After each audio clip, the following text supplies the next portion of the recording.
Hola a todos. Hoy vamos a hablar de El Príncipe de Nicolás Maquiavelo. Bueno, es un libro que me he leído hace poco.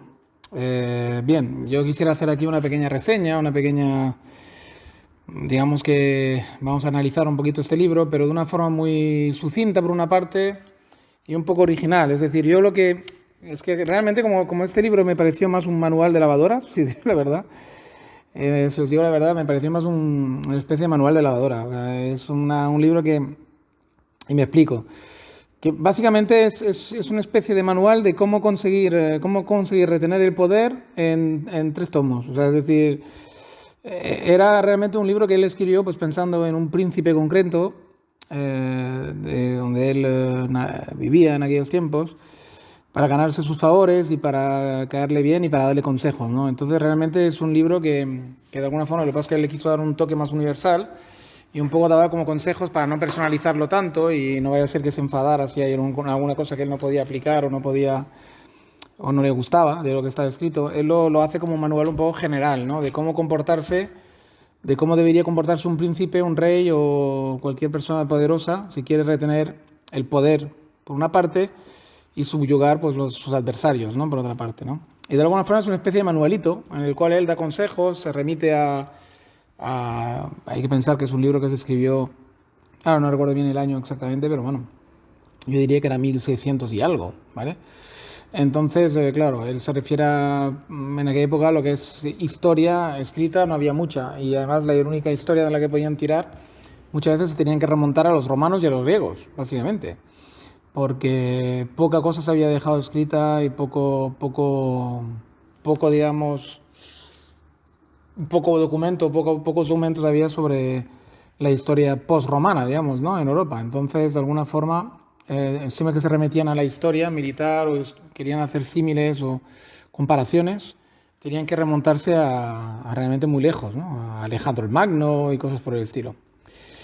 Entonces, bueno, luego lo que está divertido de este librito, lo que aconsejo a todo el mundo es comprarse la edición. En esa edición que veis en la foto están los comentarios de Napoleón de Bonaparte, que eso sí que es tronchante, ¿no? O sea, ver cómo ese tío era un psicópata de manual, ver cómo realmente el tipo, pues de alguna forma, en todo, página por página, casi párrafo por párrafo, hace un comentario, probablemente en el tomo que él tenía, escribió al margen, pues iba haciendo comentarios, ¿no? Esto a mí no me pasaría, yo lo habría hecho de esta manera, pues esto le pasó por gilipollas, esto más o menos, ¿eh? Evidentemente en otras palabras. Pero es muy divertido ver cómo él, digamos, hace su reseña del propio escrito de Maquiavelo, ¿no? Por otra parte, es un escrito muy corto, es un ensayito muy corto, se lee rápido. Y entonces yo lo que quisiera destacar aquí son 4 o 5 páginas, 4 o 5 párrafos que a mí me llamaron la atención realmente, porque todo lo demás, yo digo, para mí me resultó bastante aburrido, ¿no? Es una especie de manual, es un manual de... Pues igual cuando cuando te compras una tele y, no sé, el típico manual de cómo hacer funcionar la tele, ¿no? Un poco lo mismo, ¿no? Cómo hacer funcionar un Estado, cómo retener el poder, se podría llamar el manual, ¿no?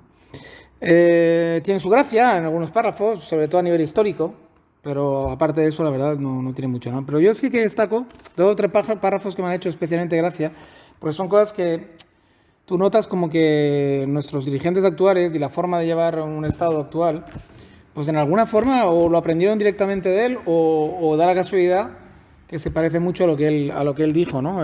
Se retiene el poder de una forma hoy en día que realmente pues no es muy distante o hay cosas que son calcadas de lo que él recomendaba hacer a sus príncipes, ¿no? A sus jefes, por decirlo de alguna forma, ¿no?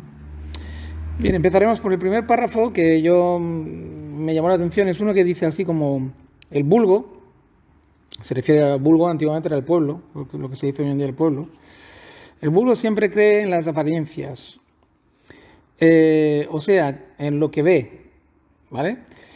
Es una frase que destaco del párrafo, ¿no? Él, de alguna forma, en ese párrafo quiere hacernos entender que el vulgo siempre, digamos, se fía demasiado de las apariencias y se fía demasiado de las cosas concretas, de lo que ve, de lo que puede tocar, oler, y profundiza poco, ¿no? Entonces, claro, creen demasiado en la imagen, ¿no? Y hay una cosa, un paralelismo que yo he hecho rápidamente, es que el pueblo de hoy en día, lo que sería el vulgo de hoy en día, cree demasiado en la televisión, por ejemplo, y en lo que ve en Internet, ¿no? en los TikToks, en todas estas cosas, ¿no? En los bulos. Porque de alguna forma, aunque estemos más instruidos, alfabetizados, etcétera, tampoco ha cambiado tanto el vulgo, por lo que veo, ¿no? Porque se sigue creyendo demasiado en la imagen.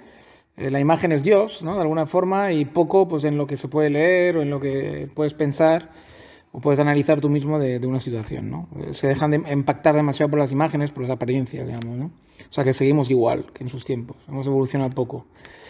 Después, en otro párrafo hay otra frase también muy buena que dice: los pocos espíritus penetrantes no tienen lugar en este mundo. No hay, en este mundo no hay sino vulgo.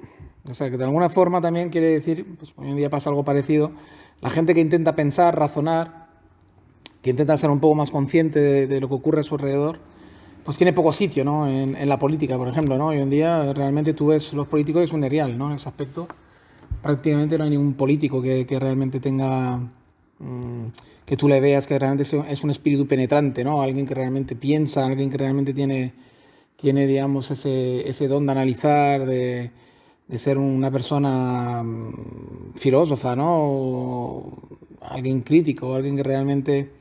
Eso solamente lo encuentras en la academia y cada vez menos, entre algún escritor, entre alguna persona un poquito más sabia, pero realmente los que realmente mandan y los que realmente están en la acción política, pues seguimos igual, ¿no? Pocos espíritus penetrantes veo yo en definitiva en la élite, ¿no? Y en el pueblo, pues bueno, es que el pueblo no es su cometido tampoco, tener espíritu penetrante. Puede haber entre el pueblo algún espíritu penetrante, pero efectivamente mucho lugar en él no, porque el pueblo le toca la acción, ¿no? Le toca el trabajar, le toca el día a día, le toca, pues poco sitio hay para pensar realmente, y tampoco está tan mal que sea así, porque realmente si tú tienes un quehacer diario ya importante, ¿para qué quieres encima tener la labor de tener que pensar, ¿no? Pues eso siempre ha sido reservado a una pequeña élite, ¿no? También un poco no sé de qué se quejaba, ¿no? Es normal que no haya mucho espíritu penetrante entre el pueblo, ¿no? Ahora, lo que no es normal es que no lo haya entre la élite, y esto es lo que está ocurriendo hoy en día, y por lo que veo en sus tiempos se quejaba de lo mismo, ¿no? Que había pocos espíritus penetrantes que no tienen lugar en este mundo en general. Entonces, claro, o sea, tanto en la élite como en el pueblo. Luego hay otra frase también que también es muy divertida, bueno, muy divertida, que también me llamó la atención, que dice: solo en tiempos de paz, perdón, conviene dividir en facciones a los que acompañan el poder, y por lo tanto a la población, los súbditos, él decía, de la población, se diría hoy en día, en tiempos de guerra conviene la unidad de todos. Bueno, aunque parezca una perogrullada, tiene más calado de lo que parece, ¿no? No solamente la frase, sino todo el párrafo. Lo que pasa es que yo he querido destacar esa frase dentro del párrafo. Él venía a decir que... Voy a ver un poco de agua. Él venía a decir que de alguna forma, en tiempos de paz, que es lo que estamos viendo, por ejemplo, vamos a hacer un símil muy de España, ¿no? Hemos vivido 70 años de paz, ¿no? Después del franquismo y tal, pues echaré 40, los que no quieren contar con el franquismo, ¿vale? Con el postfranquismo. Realmente, en esos 30, 40 años de paz que llevamos, ¿no? De democracia, etcétera, en vez de tener un pueblo cada vez más unido y cada vez menos partidos o partidos más que apuestan por la unidad de España, ¿qué estamos viendo? Cada vez más división y cada vez se divide las partes del pueblo en más menudas, ¿no?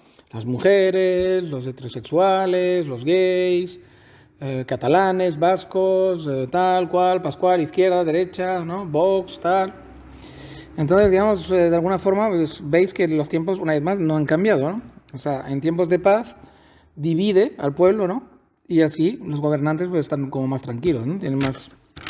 Nos tienen divididos y entretenidos con nuestras luchas, entre comillas, ¿no? Y ya para acabar, también, él decía algo así como: en una nueva conquista, desarma a los que se opusieron, armar a los que estuvieran a tu favor, y acto seguido, hacerlos suaves y afeminados. Eso también es destacable, ¿no? Porque, o sea, él recomienda, ¿no? A los que no estaban a favor de él, ¿no?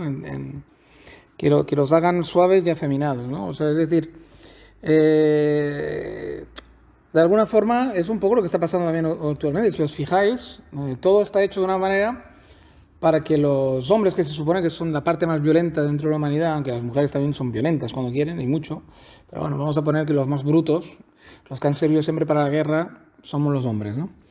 Entonces, de alguna forma, es verdad que todo está enfocado y cada vez más veo a que, por lo tanto, igual podemos gozar de un tiempo de paz todavía más prolongado, porque veo que estamos en estas. Eh, de alguna forma es esto, ¿no? Se nos quiere hacer un hombre cada vez más afeminado. De hecho, lo dicen descaradamente, ¿no? El poder de la mujer tiene que ser una época donde la mujer manda, una época femenina, una época tal, no sé qué. La mujer es más de cuidar, el hombre es más de destruir, la violencia de género, tal. O sea, si os fijáis, todo está enfocado como para suavizar y afeminizar, ¿no? Y hacer el hombre cada vez más femenino, ¿no? Por lo tanto, digamos, una vez más, el tío era bastante clarividente y acertaba en sus análisis, ¿no? Es exactamente lo que están haciendo de nosotros actualmente, ¿no? Y luego ya por último también destacar una cosa que me fue bastante divertida cuando lo vi.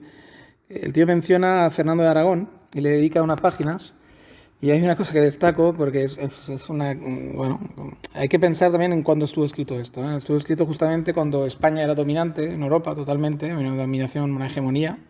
Era el imperio dominante, hegemónico. Y encima en Italia concretamente estaba el reino de Nápoles, o sea, mediante el rey de Aragón, ¿no? Y él, pues claro, de alguna forma hace una crítica histórica, ¿no? A Fernando de Aragón, que creo que en su tiempo ya no reinaba, diría yo, no lo sé seguro.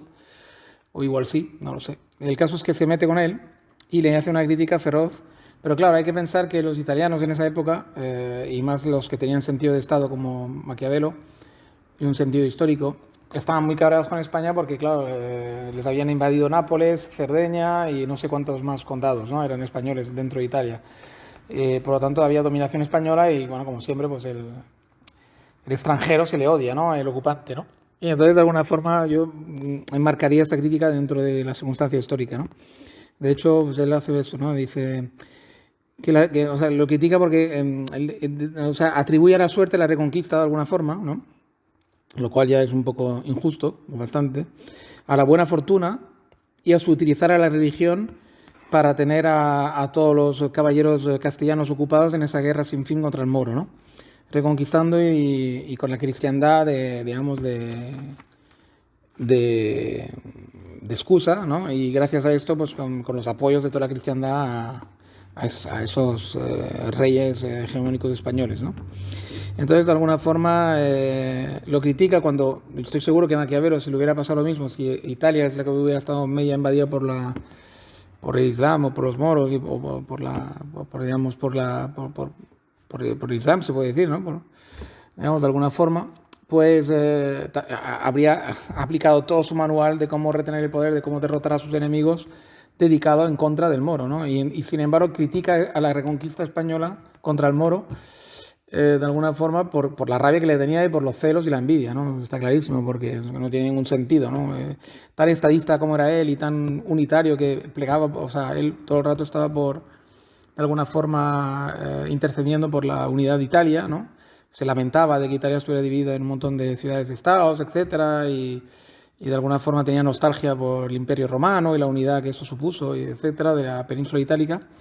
Pues no tiene ningún sentido que critique a que un rey español quisiera reunificar el reino de España bajo una sola hegemonía cristiana y europea, ¿no? De alguna forma, ¿no?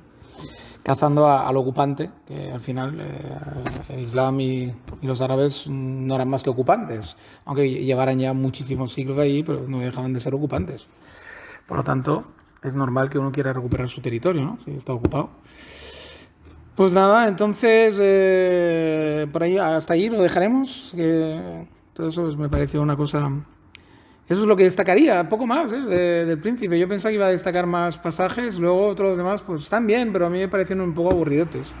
Porque digo, si no eres príncipe o rey o no tienes pensado conquistar un país o retener el poder, pues no tiene mucho interés. Tampoco, y además como es una cosa que ya está fuera de tiempo también, pues claro, hay que pensar que esto se escribió hace 400 años, pues, como manual actual para retener el poder a un poderoso, pues le sirven pocas páginas, la verdad, muy pocas, ¿no?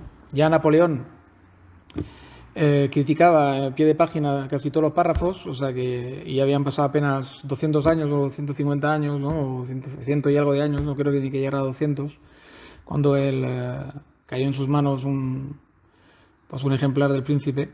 Por lo tanto, digamos que hoy en día, que han pasado ya 400 o casi que 500 años, pues ha quedado un poquito desfasado el manual, ¿no? Bueno, en fin, aquí lo dejaremos por hoy. Un saludo a todos, hasta la próxima. Agradecer a los nuevos, animar a que vengáis más, los que todavía no os habéis animado. Y venga, nos vemos en un próximo vídeo. Chao, chao a todos. Chao, chao a todos, hasta la próxima.